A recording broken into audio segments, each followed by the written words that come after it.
જે લેટર છે જે બહાર પડે છે ભ્રષ્ટાચારમાં, શું કહેશો આ બાબતે?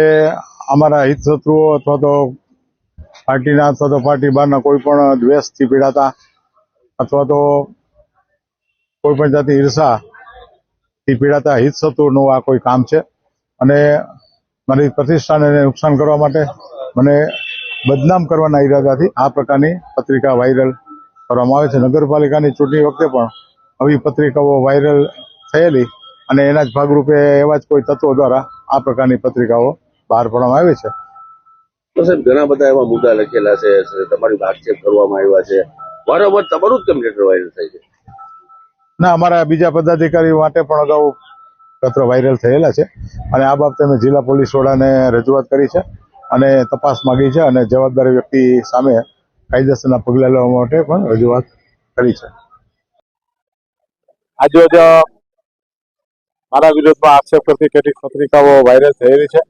એ બાબતે મારે સ્પષ્ટ કહેવાનું છે કે આ પ્રકારના જે આક્ષેપો છે એ તદ્દન પાયા વિહોણા અને તર્કહીન છે. આ આક્ષેપ કરનાર એ કોઈ હિતશત્રુ, કોઈ દ્વેષથી પીડાતા કે ઈર્ષાથી પીડાતા એ કોઈ વ્યક્તિનું કારસ્થાન છે. આ પ્રકારની પત્રિકાઓ નગરપાલિકાની ચૂંટણી પહેલા પણ વાયરલ થયેલી. નગરપાલિકાની ચૂંટણી એ ભારતીય જનતા પાર્ટીનો ભવ્ય વિજય થયો ત્યાર પછી પણ આવી પત્રિકાઓ બહાર પાડવામાં આવી હતી અને આ કોઈ હિતશત્રુ નથી. આ બાબતે જિલ્લા પોલીસ વડાને તપાસ કરવા માટે પણ રજૂઆત કરેલી છે. આજે સવારે પ્રિન્ટ મીડિયા, ઇલેક્ટ્રોનિક મીડિયાના માધ્યમથી ધોરાજી ઉપલેટાના ધારાસભ્ય ભાઈ શ્રી મહેન્દ્રભાઈની વિરુદ્ધમાં આક્ષેપો કરતી પત્રિકા વિશે મેં જાણ્યું. મારે આ બાબતમાં ફક્ત એટલું જ કહેવું છે કે ધારાસભ્ય શ્રી ઉપર કરવામાં આવેલા આક્ષેપો જો સાચા ન હોય તો ધારાસભ્ય શ્રીએ પોલીસ એફઆઈઆર કરવી જોઈએ. રાજ્યના મુખ્યમંત્રી, રાજ્યના ગૃહમંત્રી, પ્રદેશ ભાજપના પ્રમુખ શ્રી પર પ્રેશર લઈ આવીને જે રીતે કૌશિક વેકરિયાએ પત્રિકા વિરુદ્ધમાં છપાણી અને જે રીતે એક્શનો લેવાના, પોલીસ પણ એક્શનમાં આવી, રાજ્ય સરકાર એક્શનમાં આવી, તો કૌશિક વેકરિયા જે રીતે ભાજપને ગમે છે એ રીતે મહેન્દ્રભાઈ નથી ગમતા એટલા માટે પગલા નથી લેવાતા, આવી લોકમુખે ચર્ચા ચાલી રહી છે.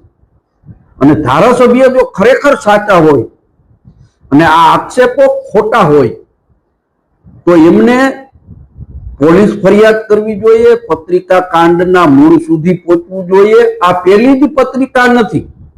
આની પહેલા ભાજપના મહામંત્રી રવિ માકડિયા ખનીજ માફિયાઓ સાથે મળેલા છે, પૈસા લઈને ટિકિટો વેચે છે, એવા આક્ષેપો કરતી આ પત્રિકા પહેલા 4 પત્રિકાઓ બહાર પડી અને ત્યારે ભાજપના એક આગેવાનને પીઆઈ ઉપાડીએ પોલીસ સ્ટેશનમાં લઈ જાય અને મારે અને એ ભાજપનો આગેવાન મીડિયા સામે આવે.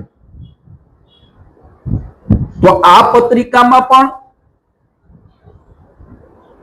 ભારતીય જનતા પાર્ટીના આગેવાનો સંડોવાયેલા છે એવું ખુદ ધારાસભ્ય શ્રીનું મેં મીડિયામાં નિવેદન સાંભળ્યું છે.